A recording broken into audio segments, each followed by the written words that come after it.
One of the cool things about doing the Keep It Human podcast is being able to share thought leaders with you from all over the world. And today we're going to the UK. I want you to meet my new friend, Raj Soren.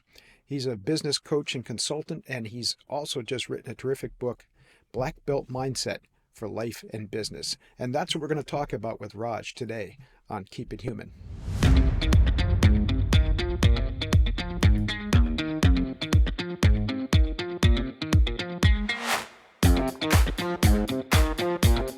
Okay, here we are today. We're going across the pond to meet another fellow martial artist who's learned to apply martial arts philosophy and techniques to real life and to business. So I want to introduce to you my new friend, Raj Soren. Thank you, Jim. Yes, my name is Raj Soren, and I've been spending 40 years of my life in martial arts, and particularly traditional Japanese jiu-jitsu under Oh, we the don't hold that jiu-jitsu against you.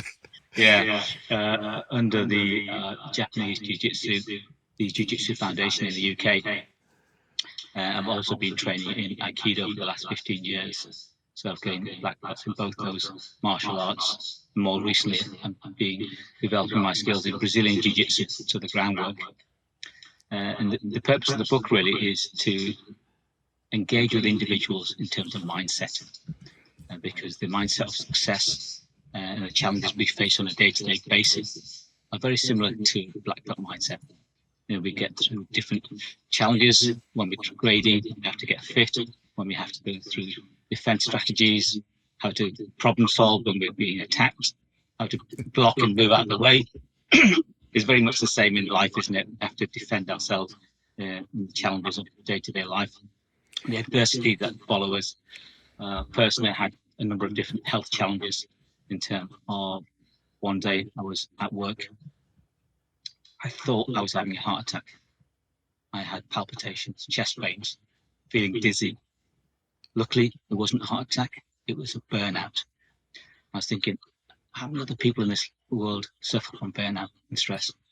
Even though I was very busy in my day job as a sales manager, looking after 25 million area and looking after 14 people. Well, that'll do Also it for doing, you, right? yeah, There you go. that alone will stress Right. your life. Mm-hmm. And I started interviewing people from around the world. And started doing some work on stress management. Even though I was doing martial arts, I was probably doing too much of everything. So to refocus and getting back to a roots of focus, resilience, and making sure I had balance in my life as well.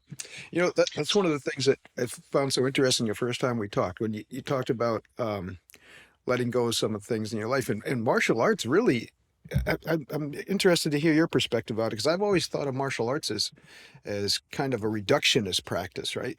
That we take this complex situation, let's say a life and death scenario, right? And we try to reduce it to its elements. And in our practice, we try to reduce it to its elements, right? We practice and we isolate kicks and punches and grappling and whatnot.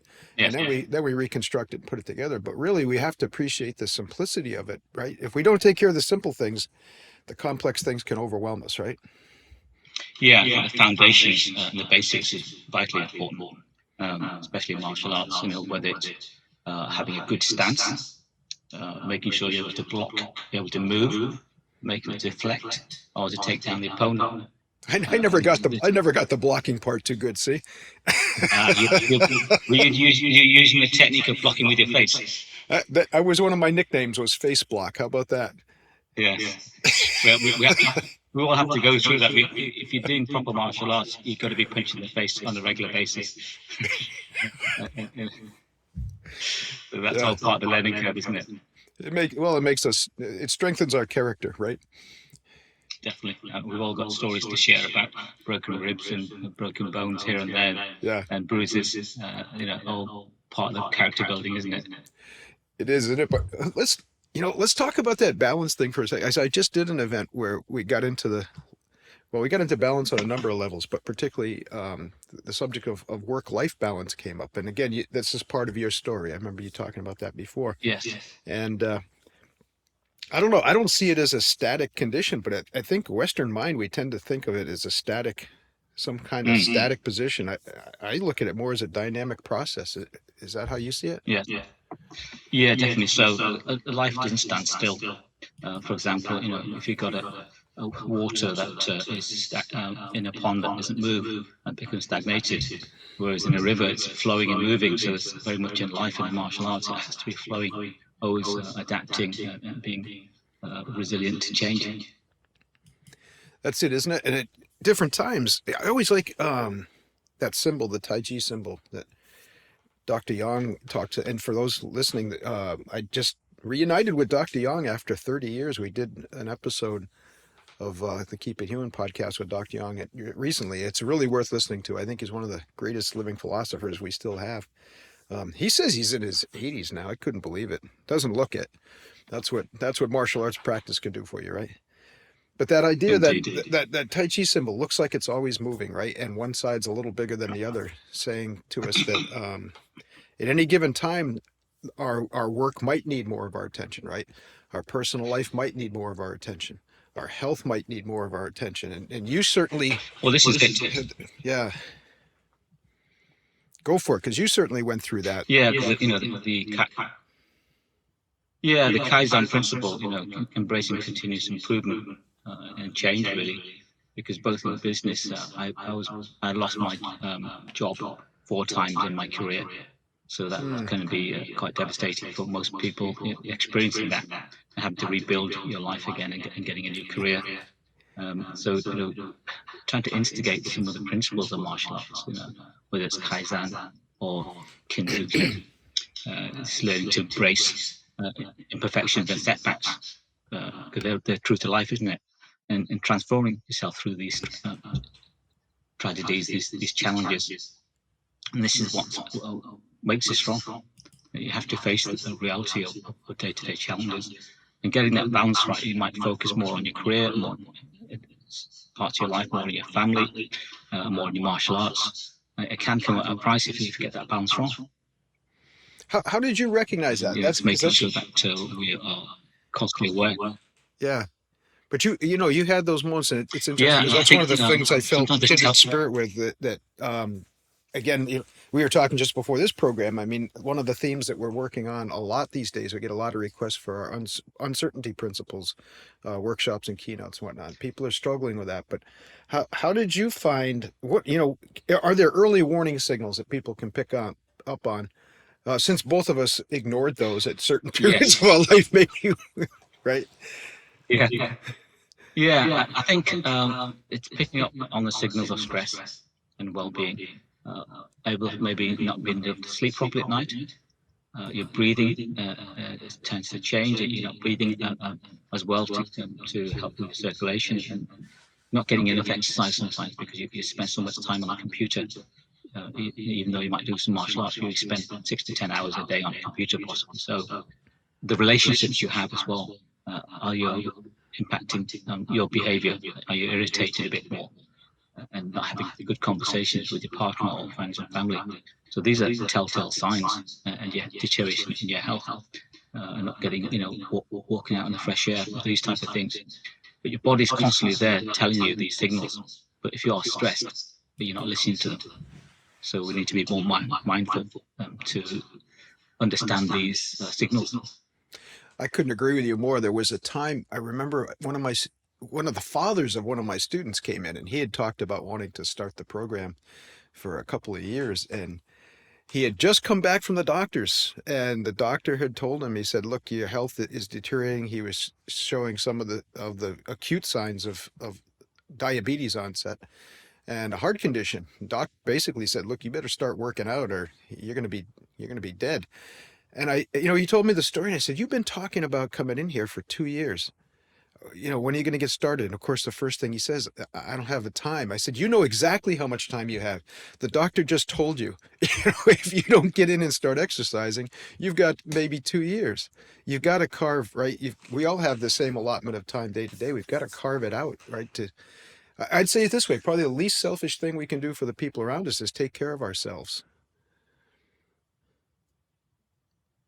Indeed. You've heard the story about if you're on a plane and your cabin pressure changes, who do you put the oxygen mask on? Is it your child or yourself? And the answer really is on yourself. You need to look after yourself before you can look after the people around you. So the health and well-being and mental fitness yourself is important for you to become the best version of yourself to help others. And something in Japanese is hara achibu, practicing self-discipline, moderation, learning the art of balancing, avoiding burnout.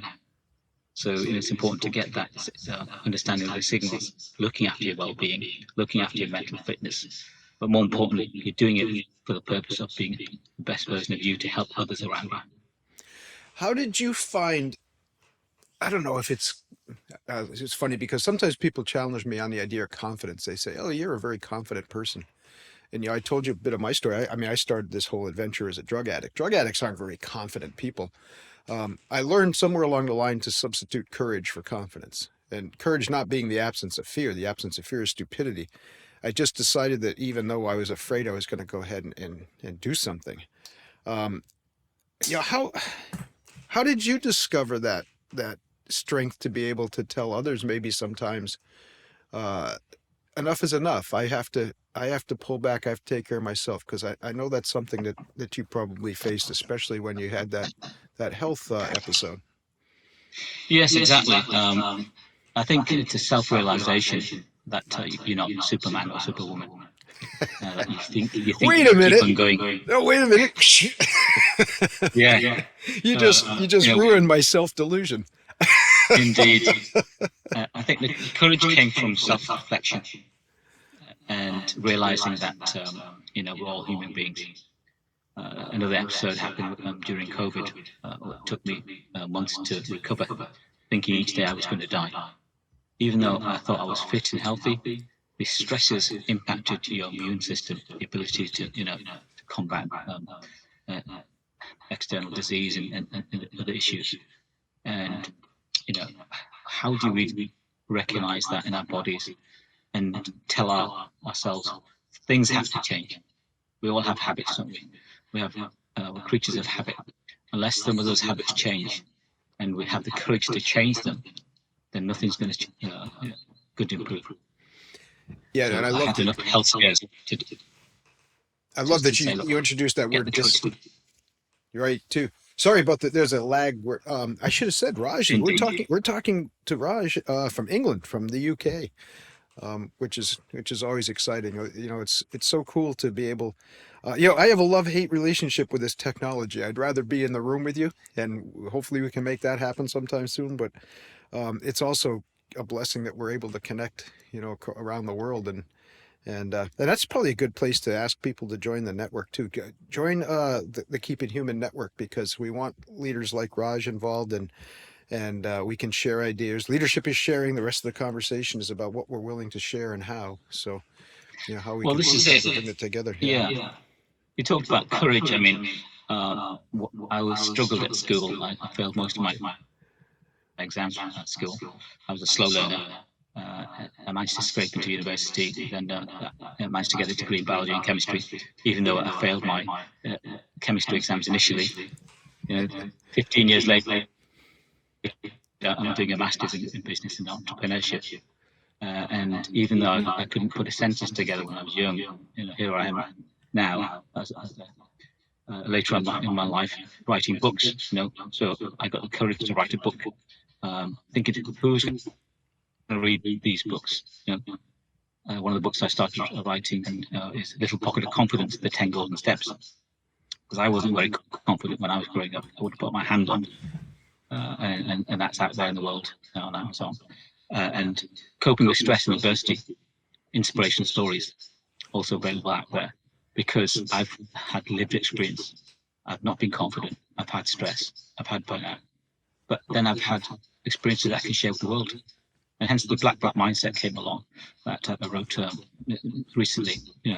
Black mindset for life and business. How to incorporate skills that we've grown up with in our corporate life, within our coaching careers, and the discipline of martial arts, because that's what's going to make a difference. Those skills are not just in martial arts; they're there in life. We need focus. We need resilience. We need the beginner's mind. All these attributes and qualities are there to help us become better human beings.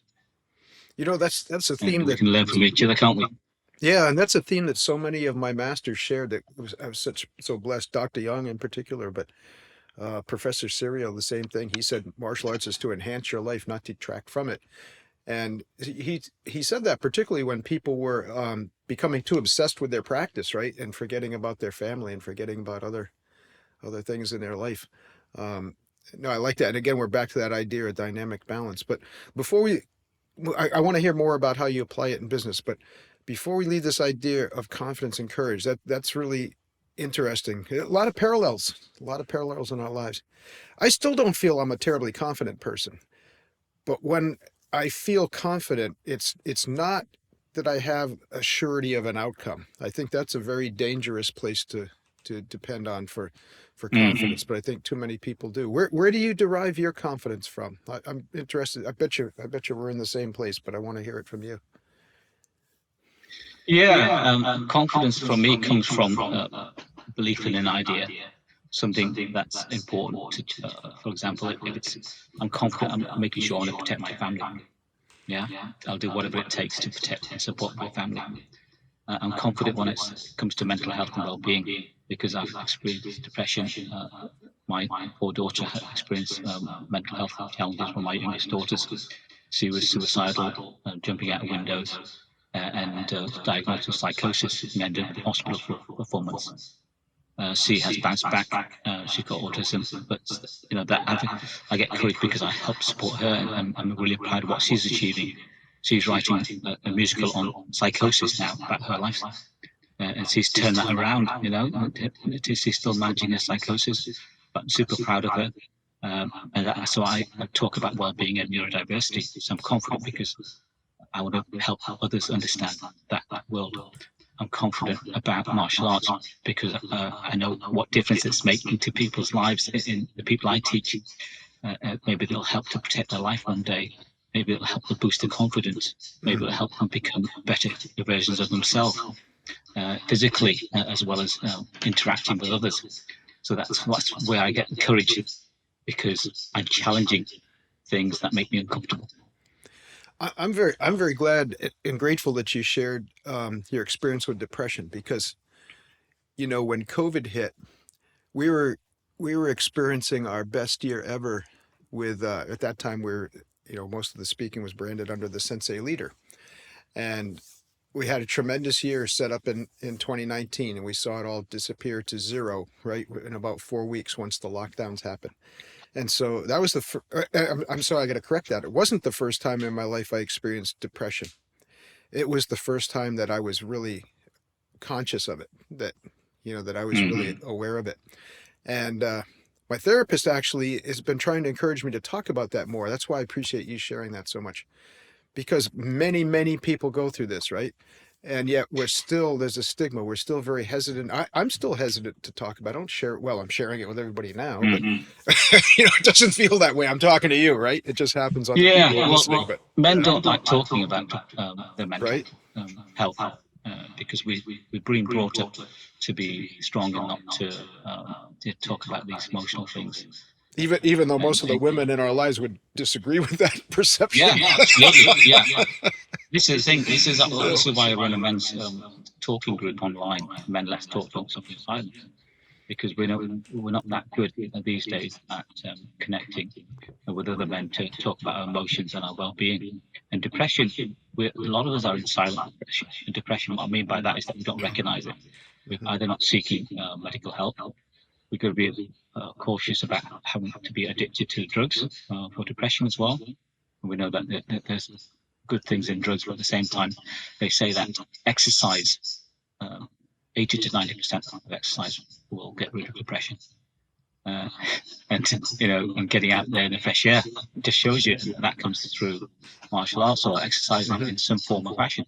But we're not getting enough exercise. We're not getting enough proper breathing, and hence we're stumbling across all these different challenges at work and pressure. And half the time it can be solved by exercise. What would you say, Jim?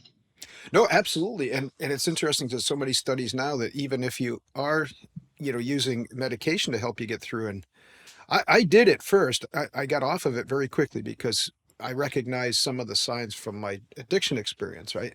And I recognized early on, I said, I don't want to be on these medications for very long. I was grateful they were there because the depression was so acute at the time. But um, so many studies now show that even if you're on medication, exercise will enhance the beneficial effects of whatever you're taking, right? And breathing. I'm glad you brought up breathing. That's Absolutely. still an acute thing. And I was just joking with somebody because we got talking about Bruce Lee. It's almost inevitable when you're talking to civilians that you're going to come across Bruce Lee, right? Although the generations are starting to phase out, but I shared with them, I said, Bruce Lee, we admire Bruce Lee, most of us, much more as a philosopher and, rather than a movie star and a martial artist. And he talked so much about the importance of breathing and gave us a lot of exercises to incorporate. You don't have to go off in the mountain. You don't have to shave your head, although if you do, you'll be as good looking as Raj and I are. But there's lots of ways you can. How do you incorporate it in your practice? And even just a few minutes in segments helps a great deal, doesn't it? Yeah. Well, breathing is vitally important. It sounds strange that we have to teach ourselves how to rebreathe again, right? Because we tend to have shallow breathing, don't we? We do it from our chest as opposed from our abdominal. Abdominal breathing is best done when you're totally relaxed and you're not thinking, oh, someone's going to take a photograph of my belly sticking out. We tend to breathe in when we're taking photographs, don't we? And so breathing is vitally important for getting the right level of oxygen in our system, for the circulation within our bodies, and it helps to calm the mind and reduce heart pressure, blood pressure, the heart rate, calming of the mind if it's done properly. There's lots of different breathing methods out there, box breathing, making sure that you breathe in a way that helps you calm your mind. And breathing in an outdoor space as well, very good to get to connection with the universe in terms of the ground, the energy we gain from the ground, from trees. You've heard of forest bathing, where you spend time in the forest and with nature. That's supposed to be helps reduce stresses and breathing those particular in those environments is very good for you.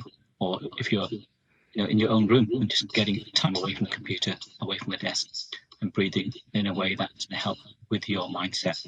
It's quite important. If you're just doing the breathing without the mindset, then it's not going to work. You have to be in the right space. But you have to create the time. You have to be courageous. You have to put that time and discipline aside to breathe in the right way. Whether it's having a routine in the morning, before you have stressful situations at work and business, or at night time as a routine. So breathing in the right way is vitally important.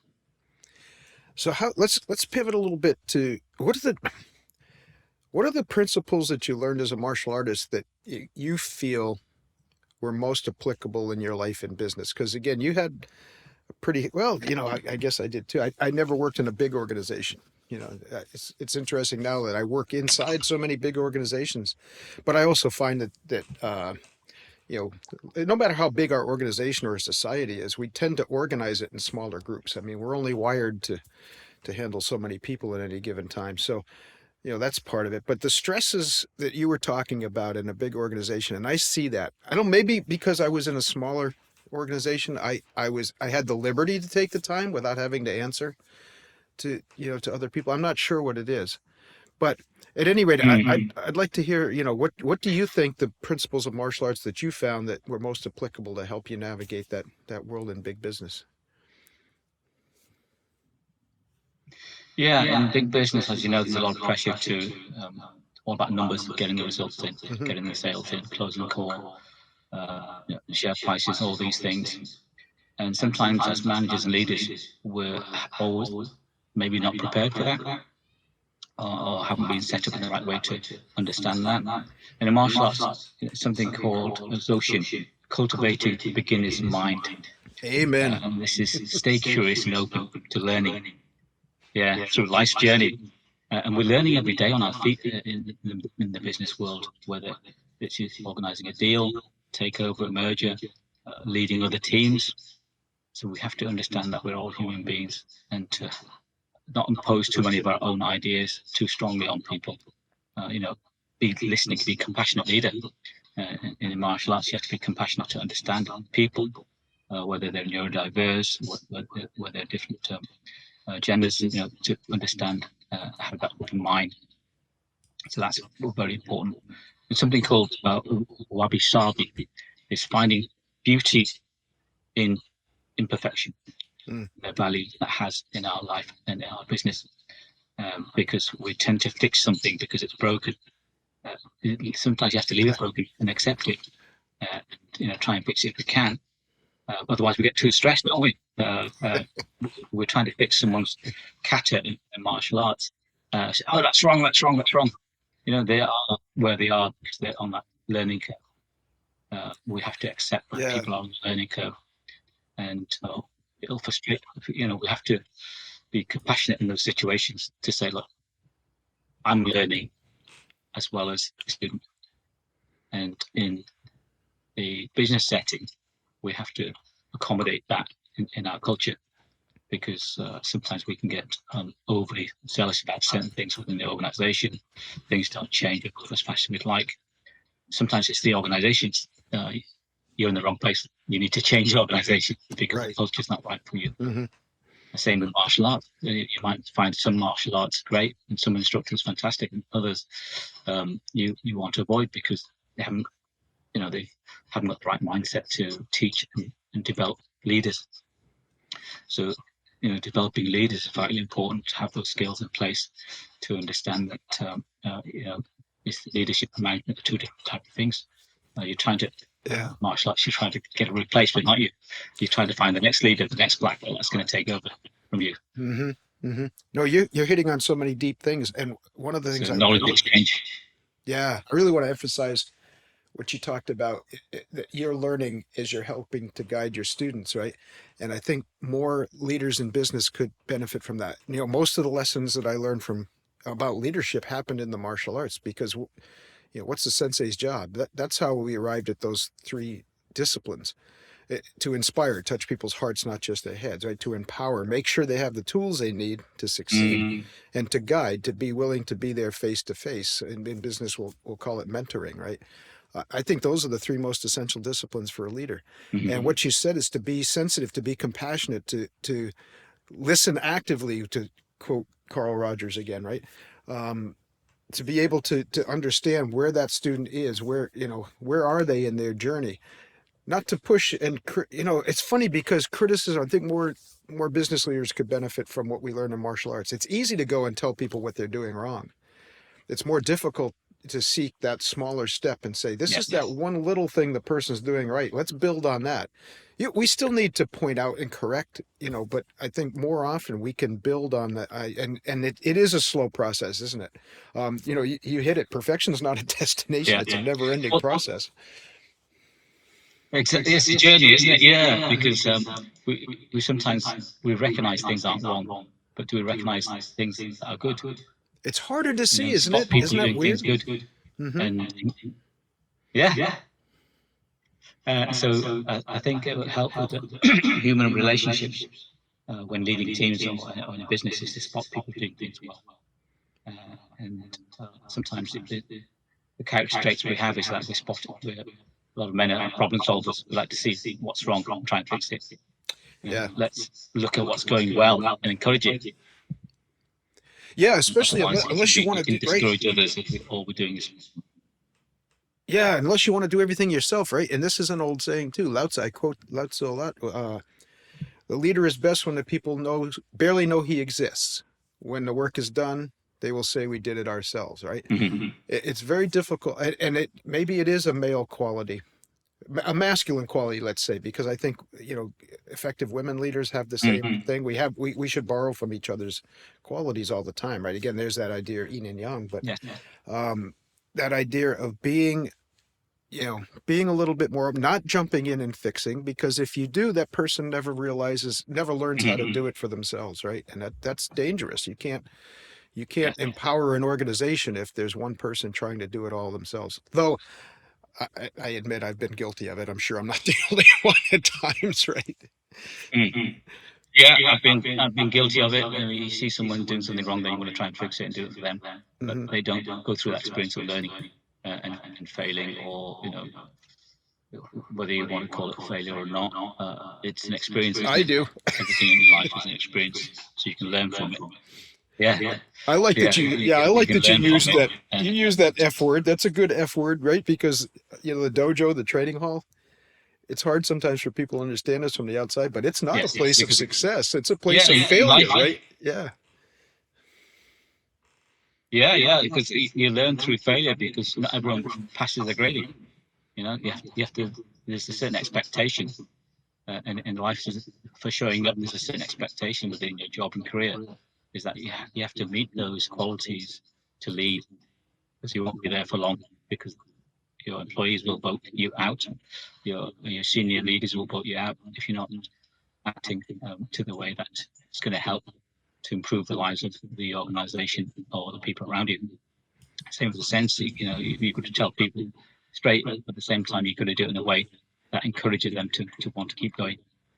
And not everyone gets a black belt. They say, what was it, 1 in 10,000 or 1 in 1,000 get a black belt? Yeah, about one in a Because thousand, but we white tried, belt was, right? We tried to improve those numbers, and yeah, and that one. and here's Yeah, here's why, right? I mean, the failure is something that we're going to face every day. I think yeah, that's important, but that when we get to that test, it's here's where the rub was, and let's see if you agree. I think this should apply in business too. Um, we were challenged a couple of times because people say, well, hardly anyone ever fails your black belt test. I said, that's true. That's a lesson I learned from our military academy, West Point. I heard somebody talking from West Point. West Point has a high dropout rate compared to other universities. But this guy was saying, he said, we're not trying to make people fail. He said, but we understand not everybody is equipped for success as an officer in the United States Army. It could be applied to any military. He said, so on graduation, we don't want people failing in their senior year. We want them sorting themselves out before that. And I think that's what our attitude was with the black belt. We want people to succeed the day that they're testing for the black belt. But how many people dropped out along the way, right? How many people selected out or did, like you said, yeah, didn't make the exactly. grade? Yeah. Yeah, yeah. Self selection is people realize, are they willing to pay the price to Mm. become a black belt? And some martial arts, it's very difficult to get a black belt. Some other martial arts, it seems to be a quicker rise to getting a black belt. So if you're with a good organisation, you have to fight your way through to get to black belt. You have to go through the sweat. You need to go through the tears, the challenges, and train along the way, and then you've earned it, and it's been worthwhile your journey. And sometimes people get to a level where they go from brown belt to black belt, but then they struggle, Mm-hmm. and then some people fail.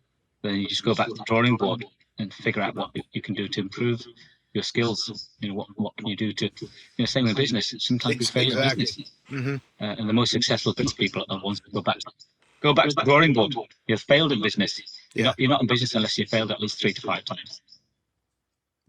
You're right. Same in That's a life. beautiful thing. You have The best successes, certainly in my life, I've learned that. That's why I'm so, obsessed with uncertainty, is that the greatest there's a quiz I give people when I'm doing workshops. I always ask them to think about their greatest triumph, right? Their greatest moment of success. And then think about what the conditions were just before that. And a vast majority of the time, people will say they were in trouble before they achieved that great success, right? Something wasn't going too smoothly before, right? And I think that's why we appreciate that. And before we wrap things up, I'm curious, because I don't see a whole lot of difference culturally in business in different parts of the world, especially in leadership. I mean, there are some interesting differences, but I see many more similarities. And just as we do with martial arts styles, right?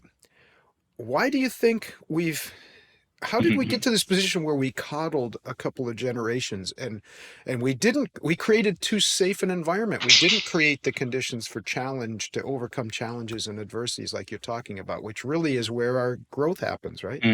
How did this happen in business, and how can we cure it? Yeah. Sometimes become over compassionate. We don't want people to have sports days at school because we don't want people to lose. Do we help or do we soften people up that way?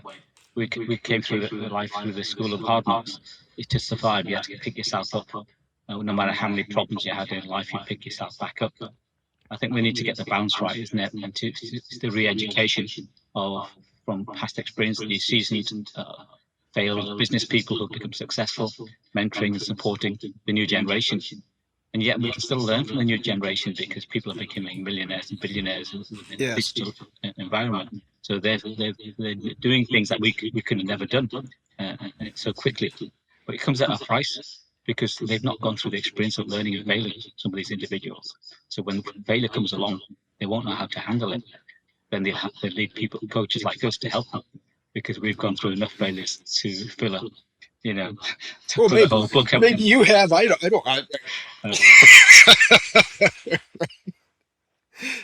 No, Yeah, that's I think we have to be able to. It builds character, doesn't it? Failure builds character to become a better in business and life. I'm grateful And for it. this is, we should look for opportunities to learn. Indeed, yeah. Even though you've had your own personal challenges, we all have our personal challenges, but we have to build on it, don't we? It becomes part of it. We can't forget it. It becomes part of our DNA. Yeah, it sure doesn't help if we forget it. That's for sure. And that's the thing. And I don't think either of us are being Pollyannish about it. We're not lollipops and puppy dogs, guys. These lessons, it's trite to say, well, every failure is a lesson. Well, sure, if you're willing to confront it, if you're willing to examine, it's painful sometimes to examine your own faults and failures. But I think we're singing in harmony. That's where every good thing Exactly. happens, huh? Yeah. Let's tell people how to get in touch with you for Absolutely. coaching and Absolutely. how to purchase your books. And I'm sure they're available on Amazon and other places like that. Yeah. Yes, indeed. Yeah, there's a number of places you can get hold of my books. Black Belt Mindset for Life and Business is on now. So that's available on there. Coping with Stress and Adversity, Inspirational Stories. It's available on a company called Studio3.org. I'll send you the details. You can post that with the organisation. And you can get hold of me on my website, blackbeltmindset.uk. And we're in the same space. We're in the black belt mindset of developing this mindset to the world, and they need more people like us, Jim, to help shape leaders of the future. And we won't even ask people. We won't even ask people to get punched in the face to do it, right? Unless they want to. Exactly. Punching their face is a bonus. There you go. Raj, let's make this the first, not the last visit to Keep It Human. And really appreciate you being here today.